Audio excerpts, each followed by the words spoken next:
여러분 안녕하십니까? benjamin의 공시 도착입니다. 오늘 이스페타시스 유상증자 공시 살펴볼 겁니다. 이게 금요일날 장 끝나고 공시가 되어서 투자자들이 굉장히 좀 여기에 대해서 화가 난 상태이다. 뭐 이런 부분들의 기사들도 나와 있는데요. 이런 유상증자 공시 주주 배정으로 나왔을 때 항상 이렇게 급락을 수반하는 경우가 대부분이에요. 그래서 저희가 이 유상증자 공시가 나왔을 때 실제로 여기에서 기회가 아예 없는 것이냐, 아니면은 이 떨어졌을 때 할인 매수 기회로 잡아볼 수 있는 것이냐, 이런 부분들을 여러분들께서 판단하신다면은요, 이수페타시스 조금은 주목해 볼 만한 대목들이 있는데, 조금 더 자세한 내용 같은 경우는 11월 14일 날 회사 측에서 증권신고서를 통해서 조금 더 나오게 될 것 같습니다. 그 내용 관련해서 이 부분은 좀 확인할 필요가 있을 것 같고, 우선은 유상증자 공시가 나오게 되면 주가가 하락하는 이유 굉장히 단편적으로만 보셔도 돼요. 간략하게 보셔도 되고요. 뭐냐면 어떤 기업이 만약에 예를 들어서 1년 동안 100만 원을 번다고 보겠습니다. 이건 이익이에요. 그런데 이 기업이 상장회사인데 100주가 상장되어 있습니다. 이거 예를 드는 거라서 극단적인 예를 여러분들께 설명을 드리는 겁니다. 그러면은 100만 원을 100주로 나누게 되면 주당 1만 원. 그래서 주당 한 주당 이익이 1만 원인 거죠. 그래서 이게 바로 여러분들 많이 들어보시는 EPS, 어닝 퍼 쉐어즈라고 해가지고요. 주식의 수익 가치를 평가할 때 보는 중요한 지표 중에 하나입니다. 그래서 저희는 이 기업이 1조를 벌건, 1000억을 벌건, 100억을 벌건, 그게 중요한 게 아니라 한 주당, 우리는 한 주씩 사는 거잖아요. 한 주, 두 주, 세 주. 그래서 한 주당 이 기업에 얼마나 이익을 벌어들이느냐, 이 부분을 봐야 된다. 그래서 이 유상증자 공시가 나오게 되면은 이 100주가 예를 들어서 200주가 된다라고 볼게요. 200주.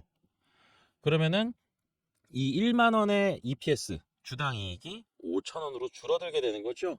그럼 주식의 가치가 좀 떨어지게 되는 그런 모습들을 볼 수가 있습니다. 그래서 지금 이수페타시스 같은 경우는 새롭게 발행할 주식 그게 한 2천만 주 정도 돼요. 그리고 지금 현재까지 발행했던 주식이 6,300만 주. 그래서 약 30%가 넘게 31% 정도 이렇게 주식수가 늘어나게 됩니다. 그렇게 되면은 이렇게 늘어나는 주식수만큼 앞으로 이 기업이 뭐 매출도 막 2배씩 내요. 예를 들어서 아까는 뭐 100만 원인데 그리고 100주였었는데 이 늘어나는 주식수가 플러스 100주가 더 늘어납니다. 그래서 200주로 바뀌는데 이익은 여기서 한 300만 원으로 늘어나게 됩니다. 그러면은 EPS 얼마죠? 200주에다가 300만 원이니까 15,000원이죠. 15,000원. 그러니까 이건 미래를 보는 겁니다. 그래서 100주가 200주가 된다 하더라도 이 기업이 앞으로 매출 더 많이 내고 이 조달한 자금을 잘 활용해서 써가지고 사업 확장하고 시장 점유율 높이고 기술 개발하고 그러면서 매출과 이익을 더 많이 높일 수 있다라고 예상이 된다라고 하면은 시장에서 재평가하는 경우가 있어요. 그런데 공시 나온 직후는 그냥 빠져버려요. 이럴 때 이 기업이 정말로 제대로 된 사업을 할 것이냐, 이 부분에 대해서 보는 능력, 그런 안목이 훨씬 더 중요하겠죠. 그래서 지금 이스페타시스 같은 경우는 자금 조달 목적, 이 부분에 대해서 좀 세부적으로 좀 알고 싶은데 이거는 11월 14일 날 회사 측에서 발표할 예정이고요. 그다음에 지금도 이제 기관 투자자들 대상으로 IR 활동들을 좀 하고 있습니다. 그래서 지금 이 부분에 대해서는 저희가 조금은 더 시간을 두고 봐도 될 것이다. 그런데 주가 조정은 불가피했다. 그리고 늘어나는 주식수가 31% 정도 늘어났으니까 이거는 굉장히 좀 쉽지 않은 상황이었던 거죠. 그래서 이 자금 조달 목적에서 시설 자금은 이제 공장 증설이나 생산 라인 증설하는 거, 여기서 더 많은 미래 매출을 좀 예상할 수 있는 부분이 되겠죠. 여기에 상세한 내용들을 좀 알아볼 필요가 있고요. 그 다음에 탑업인 증권 취득자금 같은 경우는 지금 약 2,900억, 거의 뭐 3천억 돈, 10억, 100억, 1000억. 그래서 이 돈 같은 경우는 제2호, 여러분들 잘 아시죠? 탄소 나노튜브 생산하는 2차전지 관련돼서 이수페타시스가 하고 있는 사업은 아니지만은 이수 스페셜티 케미컬이 하고 있는 사업과의 시너지를 내기 위해서 이렇게 이 회사의 지분을 사들인다. 그리고 또 인수를 하게 될 것이다. 이런 내용들 언론에서 미리 접하셨을 겁니다. 그래서 이 두 가지만 단편적으로 본다라고 하면은 이거는 할인 매수 기회가 될 수도 있을 것 같아요. 그런데 아직까지 예단하기는 어렵고요.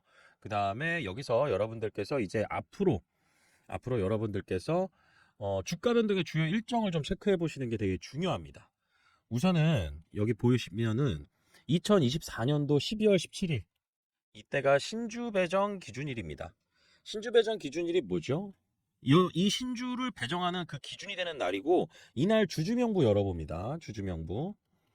주주명부를 열어보게 되는데, 이 주주명부에 올라가 있는 사람들, 이런 분들을 대상으로 신주를 이제 줄 수 있는, 그리고 이 분들이 신주를 가져가서 청약할 수 있는 그 권리를 취득하는 날이 되겠죠. 그래서 신주 배정 기준일 바로 전 영업일입니다. 영업일은 주식시장이 열리는 날이고요. 12월 16일이 권리락일입니다.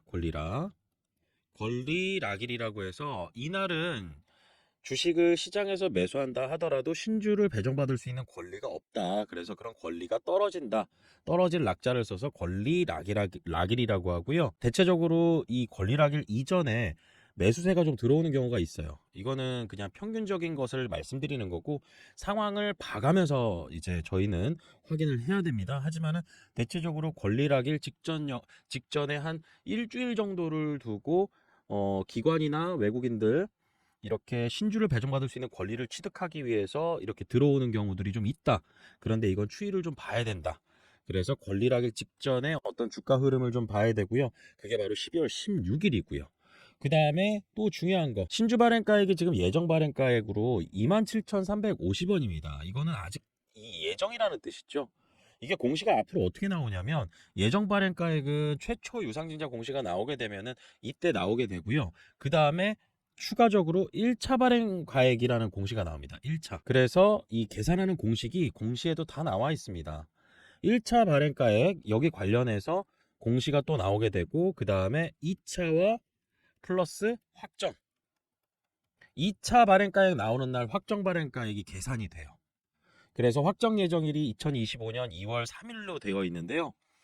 이때 이제 저희가 알아볼 수 있는 부분, 만약에 예를 들어서 이런 경우가 있습니다. 어떤 기업이 시장 가격이 1만 원인데 공시가 딱 나옵니다. 확정 발행가액 공시. 확정 발행가액 공시가 나왔는데 이게 6,000원으로 딱 잡혀서 나와요. 그러면 이거 공시 나오는 날 주가 빠집니다. 왜 그러느냐? 이 공시에서 시장 참여자들이 다양하잖아요. 그런데 이 6,000원으로 최종적으로 확정 발행가액 나오면 안 변합니다. 그런데 이렇게 6,000원으로 공시가 돼서 나오게 되면은 이건 누구만 좋죠? 예를 들어서 이 아파트 청약에 당첨된 사람들만 좋은 겁니다. 청약할 수 있는 권리가 있는 사람들만 좋은 거죠. 다른 시장 참여자들은 어떤 생각을 하겠어요? 아, 저게 6,000원으로 상장이 된다고? 신주가? 시장 가격 10,000원인데? 저 사람들, 저 주식이 상장되고 나면은 이거 팔겠네. 그러면은 내가 먼저 팔아야지 라고 하면서 이때 공시가 또 영향을 줄 수도 있습니다. 그래서 이 부분은 제가 추가적으로 계산하는 방법이나 그 다음에 앞으로 예상되는 내용들, 이런 것들은 말씀을 드릴 텐데요. 지금 여러분들께서 보시고 있는 이 내용들 있죠? 여기에 1차 발행가액부터 해서 보시면은 1차 발행가액, 기준주가, 할인율, 뭐 증자비율 뭐 이런 식으로 막 써 있잖아요. 그리고 여기 계산하는 내용이 한글로 이렇게 서술돼서 나와 있습니다. 기산일 종가 산술 평균에서 산정한 가액과 뭐 이런 식으로 쭉 나와 있고, 확정 발행 가액도 나와 있는데, 사실 이게 엄청나게 중요한 거는 아니지만은 그래도 중요하다라고 저는 보고는 있어요. 그래서 어느 정도 저희가 이 부분에 있어서는 아직은 신경 쓸 부분은 아니지만은 갑자기 주가 급락했을 때 여러분들이 이런 공시가 나왔을 때 영향을 줄 수 있다. 그리고 저 같은 경우는 여기에 대해서 계산하는 계산식을 가지고 있습니다. 그래서 숫자만 몇 개 바꾸면은요, 산출돼서 나오는 그런 계산식을 직접 만들어서 가지고 있었어요. 저 벤자민의 공시포착 채널 오랫동안 참여하시고 이제 들으셨던 분들, 그런 분들은 당연히 아시겠죠. 그리고 텔레그램 채널에서도 제가 공유를 드렸던 내용이고요. 그리고 여기에 있어서 이제 공시 내용에서 아직은 조금 더 봐야 될 부분이 많이 있습니다. 앞으로 추후에 좀 예상해야 되는 부분들도 있고, 하지만 그거는 주가 추이를 따라서 보면서 봐야 되는 거고요. 그 다음에 기업 입장에서는 이수페타시스는 지금 규모로 보면은 뭐 5,400억 뭐 이 정도쯤 되잖아요. 그런데 이 돈을 100%다 조달하기가 어려울 겁니다.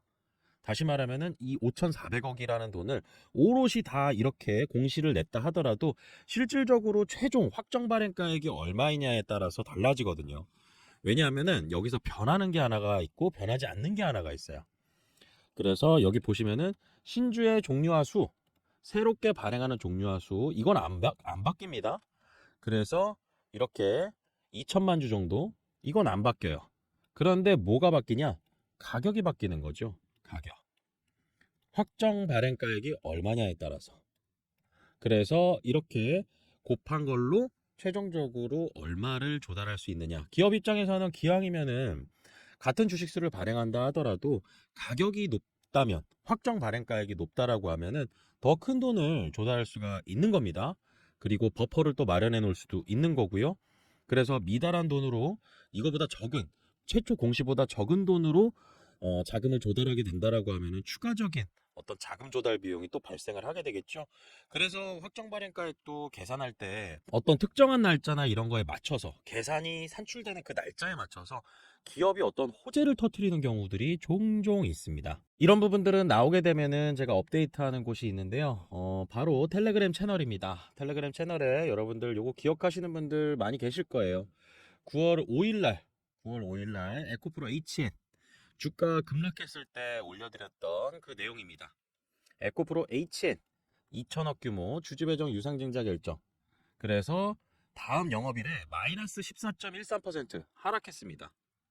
그리고 5월 2일 날 언급드렸던 에코앤드림 케이스와 과거 사례를 생각해보면 이 종목 또한 할인 매수 기회라 생각된다. 여기에 대한 이유, 근거, 앞으로 미래 기대되는 부분들, 그리고 주가 변동 주요 일정, 권리락일, 그 다음에 확정 발행가액, 그 다음에 신주 상장일, 이런 것들 공시 발표 직후의 흐름이나 이런 것들 봐가면서 해야 됩니다.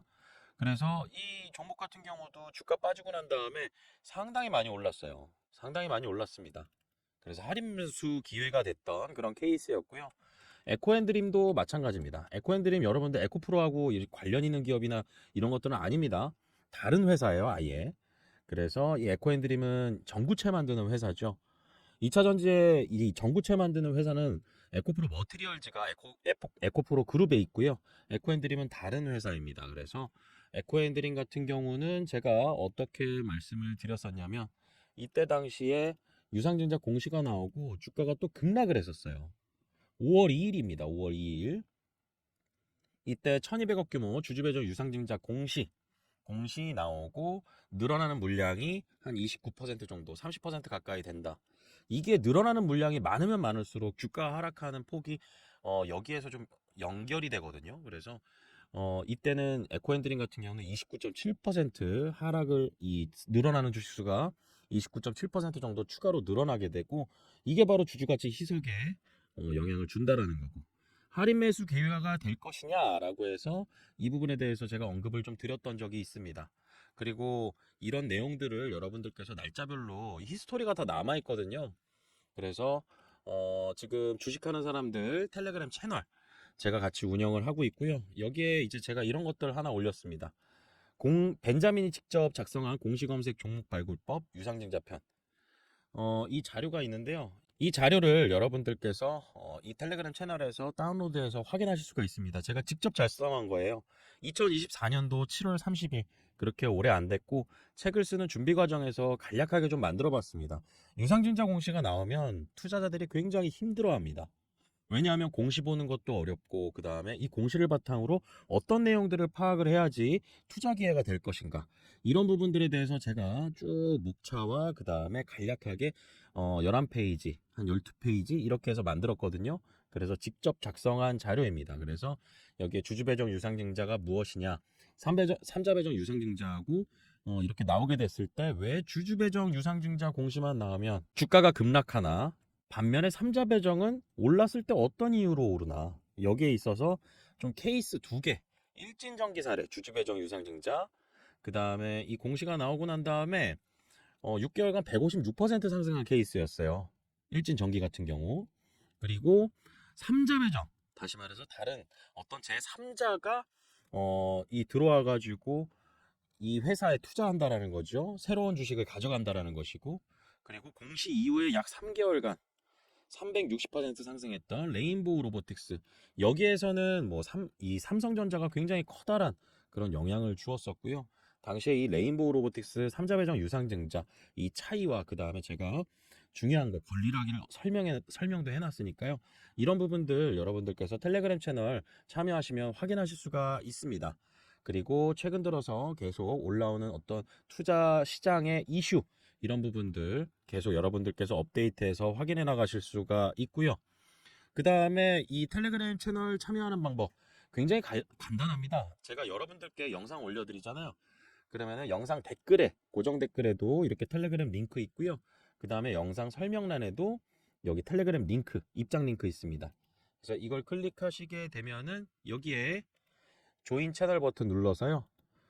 여기에서 요청을 해주시면 입장 승인 해드리도록 하겠습니다. 이스페타시스 지금 굉장히 좀 어려운 상황에 놓여 있는 건 맞는데요. 조금만 더 지켜보면은요 아마 투자 기회가 거의 확신적으로 들 때가 있지 않을까 저는 그렇게 보고 있습니다. 다음 시간에 또 다른 영상 그리고 또 다른 내용으로 찾아뵙도록 하겠습니다. 오늘 영상 마치겠습니다. 구독과 좋아요는 큰 힘이 됩니다. 벤자민이었습니다.